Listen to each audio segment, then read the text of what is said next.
Hi, my name is Jack Brody. I am a junior studying geological engineering.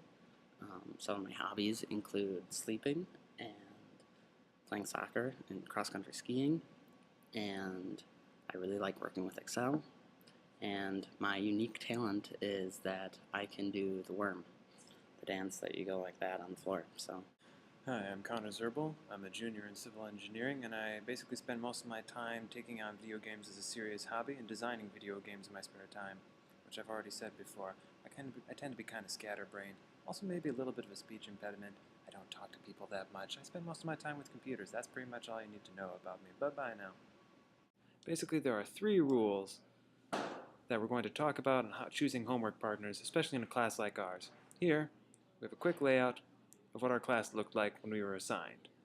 Now, rule number 1, know your place in the class structure. As you can see, we had several layers of desks, each with a varying distance from the teacher's desk here. So at the front, we have nice, wide-eyed, eager learning students. And at the back, we have the cool kids, who are wearing shades, who don't need your rules. So generally, you can assume that the people who are in your row are going to be the ones that you associate best with. Here is me, because I'm a redhead, and here is Jack, because his hair is of a not very interesting color. So we made him blue, so he shows up easy. I'm a blueberry. And we will talk about these two in a little bit. But the first rule was that we are next to each other. But what about this one over here? Well, his name is Dan.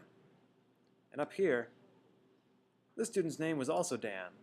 And honestly, ruining that was something we should not have allowed to happen, which is where we get into rule number 2, the great chain.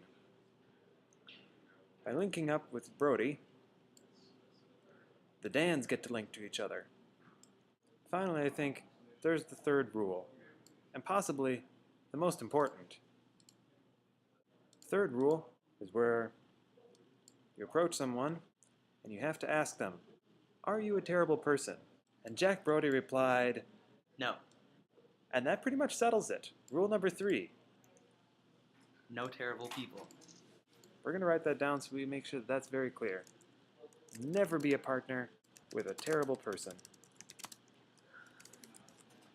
That's really all there is to it. This is Connor Zerbel, and this is the guide to choosing partners.